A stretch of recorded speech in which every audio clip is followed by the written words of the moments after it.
জি, আমরা যেটা কথা বলছিলাম যে আমরা এটা একটা পিস ফল, অস্ট্রেলিয়ান ভ্যারাইটি, অস্ট্রেলিয়ান ভ্যারাইটি। প্রচুর ধরছে অ্যাকচুয়ালি। এবং সাইজ যদি বলি, মাশাআল্লাহ সাইজও খুব সুন্দর।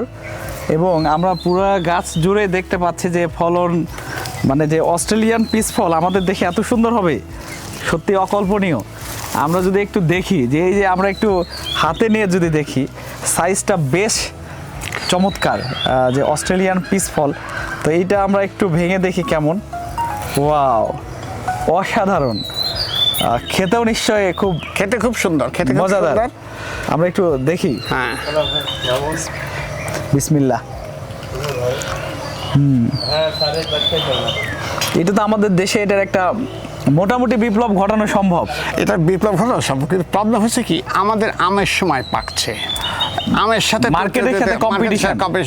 তাহলে এটাকে আমরা সংরক্ষণ করতে না, পারি। এই যে আপনার কাছে সেইটাই আমি বলছি যে আপনি তো মানে ফ্রুট ড্রাই বা যে কোনো ড্রাই আপনি একজন এক্সপার্ট। তা আমরা এখন যদি এটা ড্রাই করে রাখি, বিদেশে কিন্তু এই পিচ ড্রাই করে তারা সাংঘাতিক দামে বিক্রি করে। অবভিয়াসলি, তো আমাদের হ্যাঁ। দেশে যেহেতু এত সুন্দর প্রোডাকশন হচ্ছে, হ্যাঁ, তো এটাকে তো আমরা যদি আমরা সুন্দর করে সংরক্ষণ করতে পারি, হ্যাঁ। এটা তো ভারে ভেঙে গেছে ডাল ভেঙে গেছে। মানে এত পরিমাণ ধরছে, এটা ভারীতে একবারে ভেঙে পড়ে গেছে, হেলে পড়ে গেছে, এখান থেকে চিড়ে গেছে। তো এটা আমরা সংরক্ষণ করলে অবশ্যই আমাদের দেশের মাটি থেকে একটা ভালো উৎপাদন সংরক্ষণ করে আমরা বিদেশে রপ্তানি করতে পারবো ইনশাআল্লাহ। ইনশাল্লাহ।